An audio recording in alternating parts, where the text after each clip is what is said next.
propósito del apóstol Juan es mostrarnos a Cristo en toda su divinidad. Dice el Evangelio de Juan, capítulo 20, versículo 31, dice: pero estas, se refiere a todas las cosas, estas han escrito para que creáis que Jesús es el Cristo, el Hijo de Dios, y para que creyendo tengas vida en su nombre. Es un gran amor el que tiene el Señor para nosotros. Tenemos un gran privilegio, hermanos, el poder palpar, el poder vivir esta vida cristiana. Es un regalo de Dios. Esto lo quisieron vivir hombres a través de la historia. Los propósitos principales de esta predicación son que podamos conocer nuestra identidad en Cristo, motivarnos a la obediencia por la seguridad de nuestra salvación en Cristo, que no se pierde, y reconocer la voz de Jesús como nuestro pastor, como soberano y todopoderoso. Vamos a leer nuestras Biblias en el Evangelio de Juan, en el capítulo 10. Voy a sacar mis anteojos. Es Juan 10, capítulo 21, versículo 22, perdón.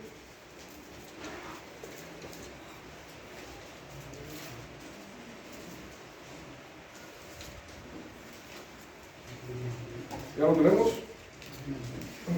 Amén. Dice la palabra: en esos días se celebraba en Jerusalén la fiesta de la dedicación. Era invierno y Jesús andaba por el templo en el pórtico de Salomón. Entonces los judíos lo rodearon y le decían: ¿hasta cuándo nos vas a tener en suspenso? Si tú eres el Cristo, dínoslo claramente. Jesús le respondió: se lo he dicho a ustedes y no creen. Las obras que yo hago en el nombre de mi Padre, estas dan testimonio de mí. Pero ustedes no creen porque no son de mis ovejas. Mis ovejas oyen mi voz, yo las conozco y me siguen. Yo les doy vida eterna y jamás perecerán, y nadie las arrebatará de mi mano. Mi Padre que me las dio es mayor que todos, y nadie las puede arrebatar de la mano del Padre. Yo y el Padre somos uno. Amén. Palabra de Dios, hermanos. Estoy leyendo la Biblia de las Américas. No sé si ustedes tengan la Reina Valera. Es versión de las Américas. Vamos a orar, hermanos. Vamos a ponernos en manos del Señor. No sin antes de agradecerles su atención y agradecer a Dios una vez más por la oportunidad. Y decirles que nos gocemos porque tenemos palabra viva, palabra de Dios. Amén. Vamos a orar. Bendito Señor, Padre Santo. En esta hora te doy gracias, Señor, por el mensaje que has puesto en la mesa para que lo comparta con mis hermanos. Yo, Señor, te doy gracias y te pido por cada uno de ellos para que tú abras el entendimiento si aún hay tinieblas en alguno de ellos, y que pongas la convicción, que pongas el gozo, que pongas la alegría en ellos, para que se gocen de que son salvos, para que valoren la salvación, para que valoren que pueden escuchar tu voz, para que valoremos todos, Señor, que podemos seguirte, que podemos seguir tu voz, y que nos has apartado del mundo como tu rebaño, como tu iglesia. Muchas gracias, Señor, por este favor que no merecíamos, Señor, pero por tu amor, por tu infinito amor y por tu gracia nos escogiste desde antes de la fundación del mundo, y ahora somos tus hijos, tus siervos, nuevas criaturas, y queremos ser luz donde haya tinieblas, y queremos servirte hasta la eternidad, Señor. Gracias, Padre, en el nombre de Cristo Jesús. Amén. Amén.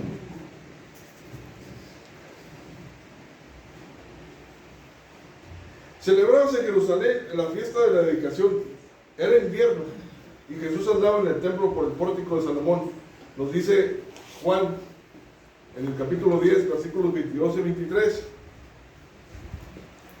Jesucristo buscó a sus ovejas, buscó al pueblo escogido por Dios.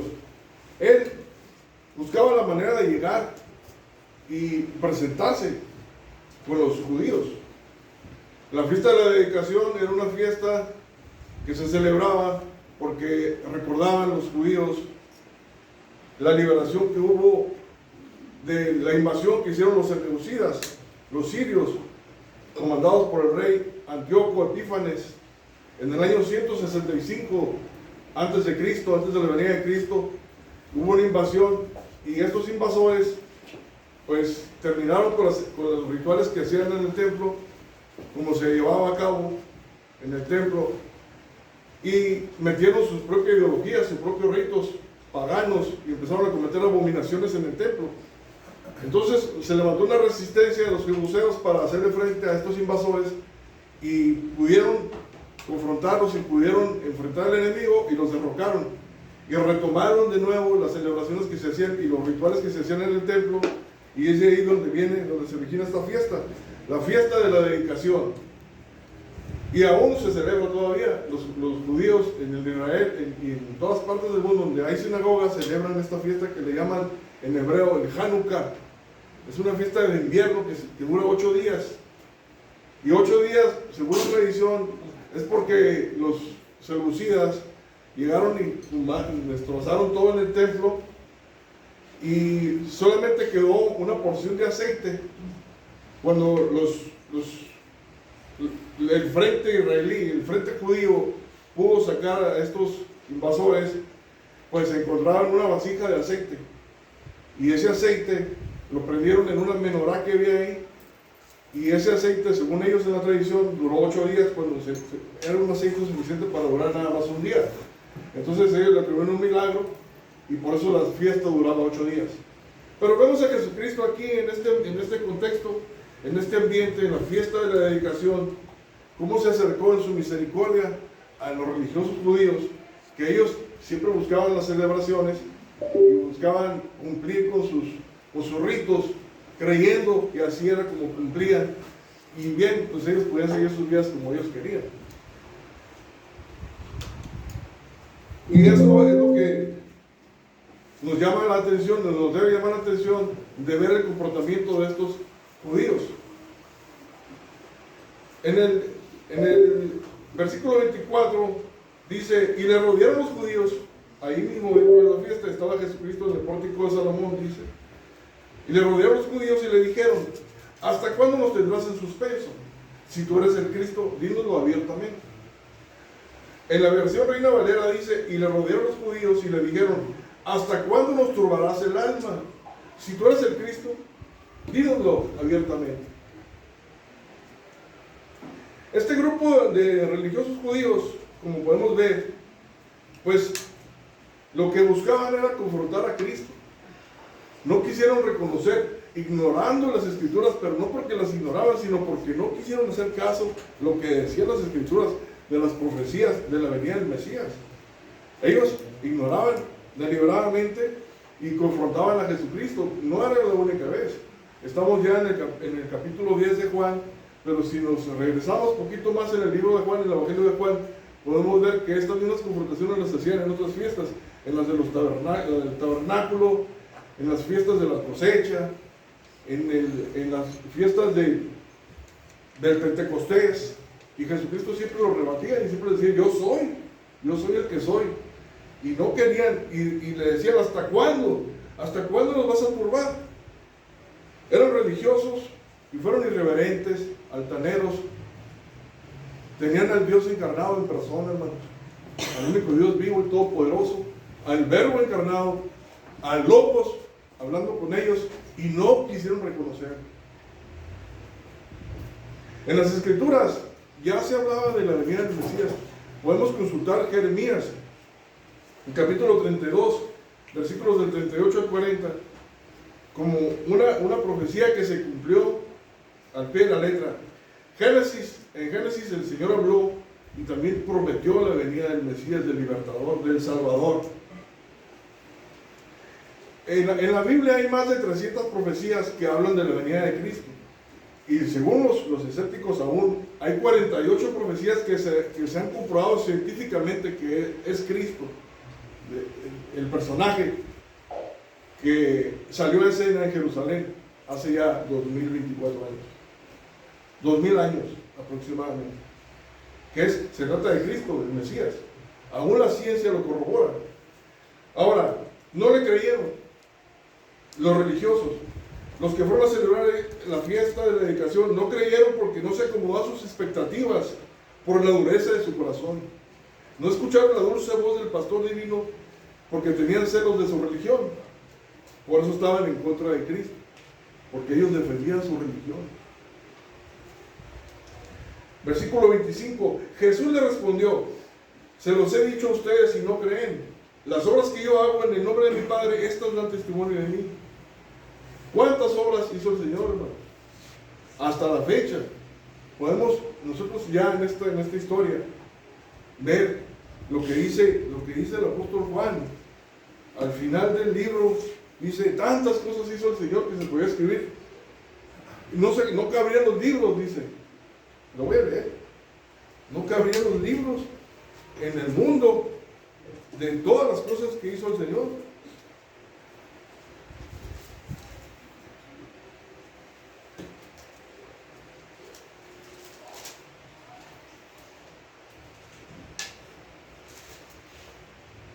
Y hay también muchas otras cosas, es 21, versículo 25, y hay también muchas otras cosas que Jesús hizo que si se escribieran en detalle, pienso que ni aún en el mundo mismo podría contener los libros que se escribirían de todas las cosas que hizo Jesucristo, y de todas las señales que hizo, y de toda la autoridad con la que les hablaba, con la sabiduría con la que les hablaba, con el amor que se comportaba. Se acercó a ellos tuvieron la oportunidad, estuvo con ellos, pero bueno, esto sucedió así, y sigue el relato. Jesús le respondió: se los he dicho a ustedes y no creen. Las obras que yo hago en el nombre de mi Padre, estas dan testimonio de mí.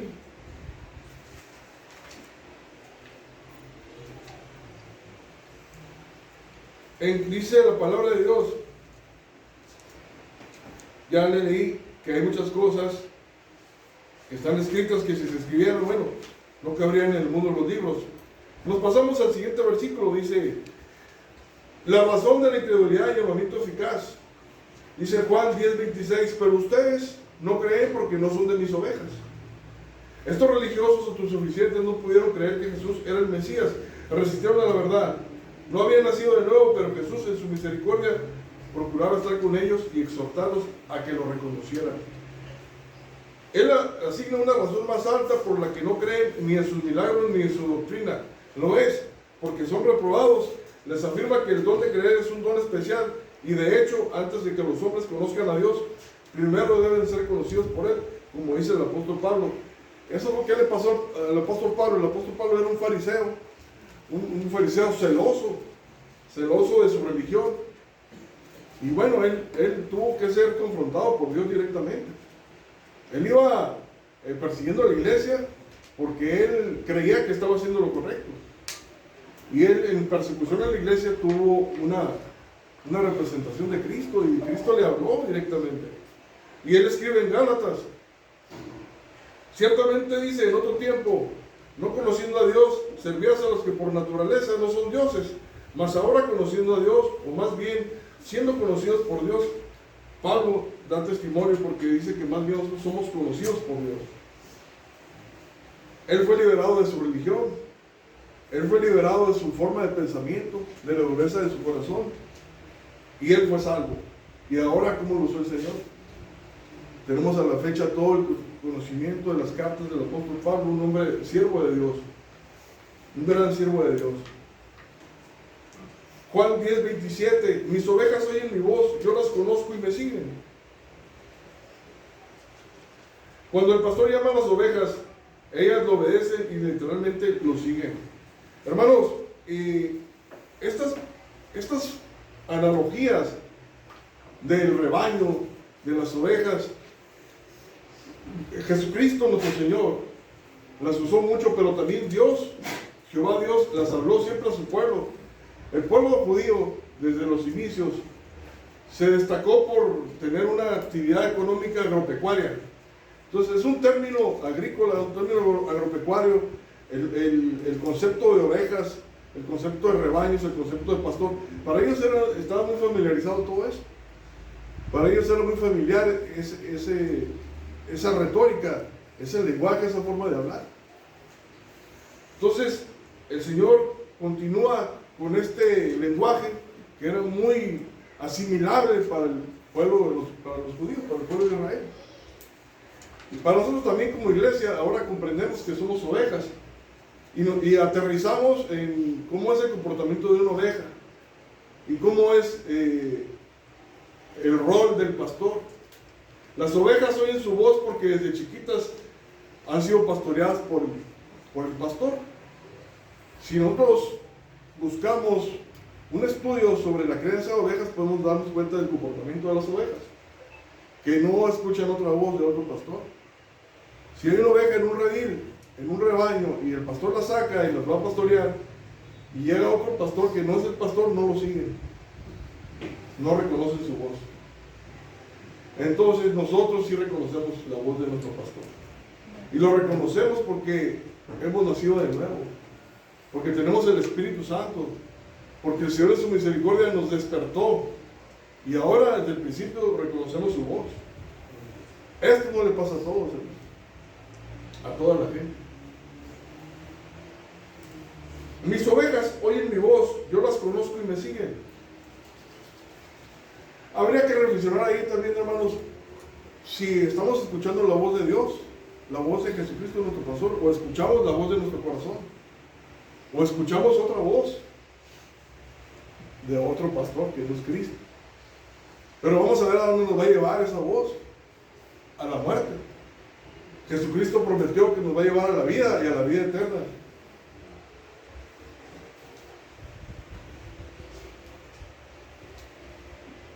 Pasamos al siguiente versículo.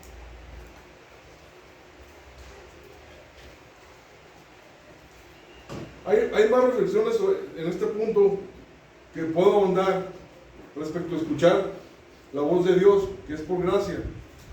También, como lo decía nuestro hermano Antonio en la escuela dominical, él menciona que esto no es para que nos sintamos orgullosos o ser jactanciosos de que escuchamos la voz de Dios, de que escuchamos la voz de Jesucristo, sino que esto es una gracia. Esto es un regalo de Dios, el poder escuchar la voz de Dios. Cuando nuestro Señor Jesucristo le preguntó a Pedro: ¿quién dicen que soy yo? ¿O quién piensas tú que soy yo? Pedro le dice: pues tú eres el Mesías, el Hijo del Dios viviente, el Cristo. Que eso quiere decir, el Mesías es el Cristo. Y le dice: ¿tú qué piensas quién soy yo? Pues tú eres el Cristo, el Hijo del Dios viviente. Jesucristo le menciona y le dice: bienaventurado eres, porque no te lo reveló carne ni sangre, sino mi Padre que está en los cielos te lo dio. Entonces nosotros, el discernimiento que tenemos, el entendimiento que tenemos, es porque Dios nos lo está dando a través de su Espíritu Santo. Y eso nos debe hacernos sentir muy contentos, hermanos, alegres, gozosos de que podemos escuchar la voz de Dios. Y tenemos que estar atentos de escuchar la voz de Dios y no escuchar la voz de otros dioses, o de los ídolos de nuestro corazón, o endurecer nuestro corazón, como dice la palabra. Si oyeres hoy su voz, dice, por lo cual dice el Espíritu, si ustedes oyen su voz, no endurezcan sus corazones, como la provocación, como en el día de la prueba en el desierto, donde sus padres le tentaron y lo pusieron a prueba. La seguridad de la salvación por el pacto de redención, poder de Dios para la salvación de sus ovejas. Juan 10:28. Yo les doy vida eterna y jamás perecerán, y nadie las arrebatará de mi mano. Aquí Jesús utiliza la misma raíz griega que se encuentra en la descripción de un lobo hambriento que arrebata una oveja.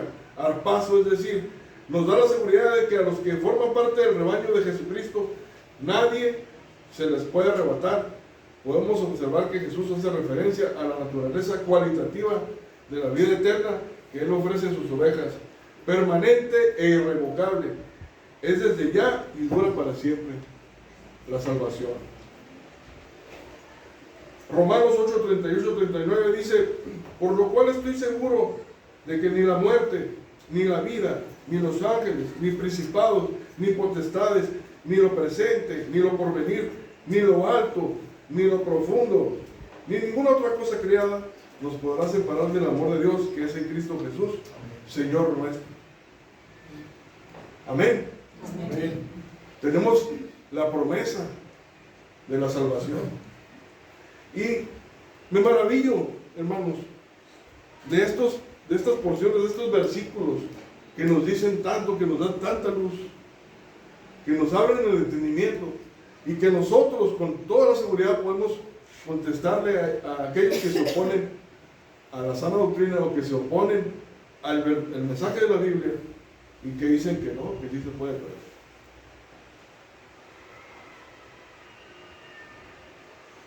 En profecías como la de Ezequiel, en el capítulo 34, versículos 11 y 12, Dios profetizó y se cumplió lo que profetizó, porque así ha dicho Jehová el Señor: he aquí yo, dice, yo mismo iré a buscar mis ovejas y las reconoceré, dice Jehová. Como un pastor vela por su rebaño el día que está en medio de sus ovejas dispersas, así yo velaré por mis ovejas y las libraré de todos los lugares a donde fueran dispersas un día nublado y sombrío, dice el Señor. Y también reflexionó el puritano Richard Baxter, como bien reflexionó, dice Richard Baxter: Jesucristo nunca nos guiará por lugares y sendas oscuras por las cuales Él no haya andado. No nos va a llevar por lugares que Él ya pasó, que Él ya conoce. No vamos a pasar por donde Jesucristo ya pasó. Tenemos que estar seguros, y esto nos da seguridad también como creyentes, como cristianos, de que tenemos un pastor que sabe por dónde nos lleva. Juan 10:29 dice: mi Padre que me las dio es mayor que todos y nadie las puede arrebatar de la mano del Padre. Una vez más, Jesús evidencia su posición como el Mesías Salvador, haciendo mención de lo que Isaías 43:10-13 dice, 800 años antes lo había profetizado. Hermanos, estamos consultando este relato donde encontramos toda esta sabiduría, toda esta enseñanza que nos tiene que hacer ver, hacer entender que somos ovejas de un Dios vivo y todopoderoso. De la perseverancia de los santos, los hermanos que conformaron la Confesión de Londres, que estamos estudiando hace rato, perdón, hablan de todo esto en el capítulo 17 de la Confesión de Londres, de la perseverancia de los santos. Dice la Confesión de Londres: aquellos a quienes Dios ha aceptado en el amado y ha llamado eficazmente y santificado por su Espíritu, y a quienes ha dado la preciosa fe de sus escogidos, no pueden caer ni total ni definitivamente del estado de gracia, sino que ciertamente perseverarán en él hasta el fin y serán salvos por toda la eternidad, puesto que los dones y el llamamiento de Dios son irrevocables, por lo que Él continúa engendrando y nutriendo en ellos la fe, el arrepentimiento, el amor, el gozo, la esperanza y todas las virtudes del Espíritu para inmortalidad. Y aunque surjan y les azoten muchas tormentas e inundaciones, nunca podrán arrancarles del fundamento y la roca a que por la fe están aferrados, a pesar de que por medio de la incredulidad y las tentaciones de Satanás, la visión perceptible de la luz y el amor de Dios pueden ensombrecerles y oscurecérseles por un tiempo. Él, sin embargo, sigue siendo el mismo y ellos serán guardados, sin ninguna duda, por el poder de Dios para salvación, en la que gozarán de su posesión adquirida, al estar ellos esculpidos en las palmas de sus manos y sus nombres escritos en el libro de la vida desde toda la eternidad. Juan 10:28-29. La salvación no se pierde. Los hermanos que conformaron esta confesión lo hicieron bajo un estudio de muchos años de observación, de observar. Fueron muchos pastores. Dice ahí en la historia de la Confesión de Londres que fueron de toda Escocia, de todas las islas de la Gran Bretaña. Se reunieron en Londres por varios años, disertando, meditando, viendo, dando testimonio de cómo es la vida cristiana y cómo son los que son salvos y cómo son los que son ovejas y los que no son ovejas. Y establecieron este decreto, este credo en el que creemos que es la confesión, Primero la de Westminster y después la de Londres, que es la misma. Solamente cambian unas partes sobre el bautismo. Pero podemos constatar y dar testimonio que la salvación no se pierde. Lo dice la palabra de Dios. Si creemos a la palabra, gloria a Dios, le estoy dando nada más testimonio. Pero lo dice Jesucristo. Nadie las arrebatará de mi mano. Mi Padre que me las dio es mayor que todos y nadie las puede arrebatar de la mano del Padre. Nadie. Y nos sigue llevando en el mensaje Jesucristo. Jesucristo es Dios, hermano. Yo y el Padre somos uno. Demuestra el poder y perfección divina por igual con el Padre, Jesús. Profecía cumplida de Isaías. Ustedes recuerdan esta profecía tan bonita. Dice así: porque un niño nos es nacido, hijo nos es dado, y el principado sobre su hombro, y se llamará su nombre admirable, consejero, Dios fuerte, Padre eterno, príncipe de paz. La divinidad de Cristo les es manifiesta, hermano. Un solo Dios inseparable, igual. Juan 14:9 nos dice: Jesús les dijo, tanto tiempo hace que estoy con vosotros y no me has conocido, Felipe. El que me ha visto a mí, ha visto al Padre. ¿Cómo pues dices tú, muéstranos al Padre? Jesucristo es Dios. Amén. Nosotros, hermanos, debemos estar contentos, debemos estar gozosos de que somos ovejas, de que somos el rebaño de Dios, que tenemos un pastor divino que nos está llevando día a día y que nos habla, de manera que no tenemos por qué nosotros dudar en nuestro caminar, si estamos o no estamos. Una de las evidencias de las personas que han nacido de nuevo, según la confesión de nombres, también es precisamente eso, la seguridad que Dios da, de que somos salvos, de que somos verdaderos cristianos. Esa es una de las evidencias. La otra de las evidencias que también mencionamos es la perseverancia, de escuchar la voz de Dios y la perseverancia de seguir adelante. Somos ovejas del buen pastor, tenemos la capacidad de oír su voz. Eso es un privilegio, no todos lo pueden hacer. Podemos observar a los judíos, estos religiosos, se abrumaban cuando les hablaban, se ponían ansiosos, se sentían mal cuando Jesucristo les hablaba: yo soy. ¿Cuántas veces nos pasa o les puede pasar a alguno cuando llegas y le hablas de Cristo o le hablas de la verdad y no quiere ya que le hables? Dice: ay, viene otra vez ya, por favor, ya no me digas nada.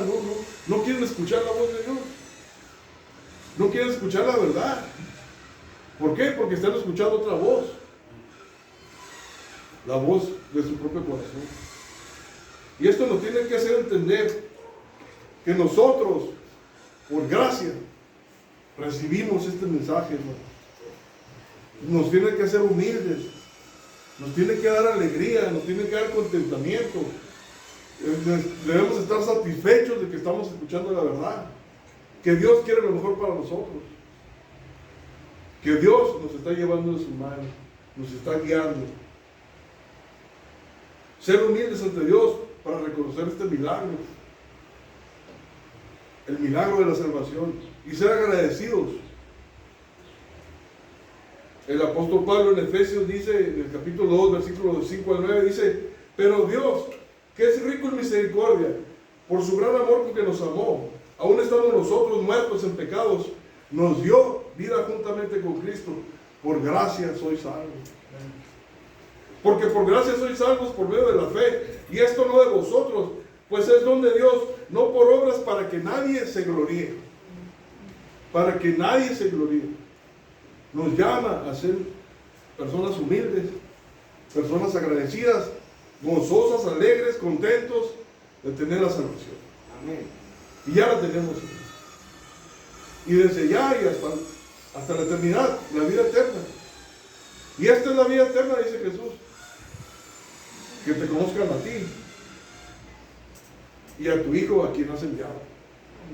Es conocer, estar con ellos en una relación íntima. Esa es la salvación. Tener una intimidad con Dios, estar con Dios, A eso se refiere cuando dice conocer. Es sostener una relación de intimidad con Dios, de caminar con Dios, de depender de Dios, de escuchar su voz, de caminar por todos lados donde Él nos indique su palabra, que es la guía. Porque si escuchamos otras voces, nos vamos a equivocar, porque son otras voces que no están en la palabra de Dios. Si lo dice la palabra, gloria a Dios, es la voz de mi pastor. Si no, no. Tenemos que examinarnos a nosotros mismos si estamos en la fe y en la palabra de Dios. Y gozarnos.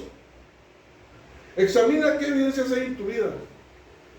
¿Qué realmente ha ocurrido en ti? Si estás siguiendo las pisadas del maestro, del pastor. ¿Le obedeces? ¿Dónde está puesta tu seguridad? Y si eso ya es una verdad en ti, puedes tener la seguridad que Él te está sosteniendo y te va a sostener hasta el final. No es la fuerza con la que te sujetes la razón por la cual nos vamos a caer. Es porque Él nos tiene agarrados a nosotros, hermanos. Y Él tiene el poder. Y nadie nos arrebatará de su mano. Gloria a Dios. Porque dice eso la palabra. Y porque eso es así. Y porque hay testimonio de muchos hermanos a través de los años, como la confesión que acabamos de estudiar. No somos los únicos. Hay un pueblo. Me sorprende toda la teología que hay en esta porción, hermanos. En esta porción bíblica, en este relato, podemos ver las doctrinas, la sana doctrina de la elección incondicional, de la perseverancia de los santos, del llamamiento eficaz, de la gracia irresistible, de la expiación limitada. Todas las doctrinas están aquí.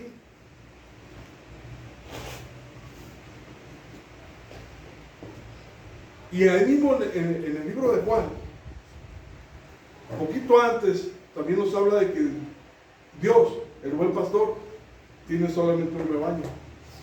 Y ahí ya podemos hablar de la doctrina, de la teología del pacto, del decreto de Dios. También podemos aprender de que Dios lo que promete lo cumple. Del decreto de redención eterna. Ahí está también. Amén, hermanos. Estamos en Cristo, dice la palabra. Hoy atiende el llamado. Sigue la voz de Dios. Sigamos la voz del Señor. Nuestro gran pastor. La Biblia dice que el que cree en el Hijo tiene vida eterna, pero el que rehúsa creer en el Hijo no verá la vida, sino que la ira de Dios está sobre él ya. Porque ¿cómo vamos a despreciar una salvación tan grande? También dice el autor de Hebreos. Y no quiere decir esto que la salvación se pierde, sino que es una salvación muy grande. Es un regalo enorme. Es lo máximo, es lo mejor que nos pudo haber pasado. Es lo mejor que nosotros pensamos. Porque nosotros podemos crear un ídolo de las cosas de este mundo, del afán por las riquezas. Podemos escuchar la voz del Dios de este mundo, la voz de nuestro corazón. Pero la salvación es más grande que todo eso. La salvación es más grande que todo eso. El estatus, las ideologías que hay ahora, todas esas son voces. Podemos identificar la voz de nuestro maestro, de nuestro pastor divino. Sigamos la voz de nuestro pastor divino, porque Él nos va a dar vida y vida eterna y vida en abundancia. Y comprendamos a qué se refiere cuando dice vida en abundancia. Los demás son caminos de muerte, no te llevan a ningún lado. Y si somos llamados, somos ovejas, somos escogidos, el Señor nos va a quebrantar. Porque dice, así van a llevar una vida miserable, van a hacer lo que tú quieres, pero vas a después. Vas a llevar una vida miserable, pero de todas maneras te amo. Te voy a traer a mi reino otra vez. Tal vez con las piernas quebradas, tal vez enfermo, tal vez sin nada al último, pero te voy a traer. ¿Para qué nos exponemos? Si estamos seguros con nuestro pastor divino, nos podemos gozar. siguiendo las pisadas, obedeciendo la palabra.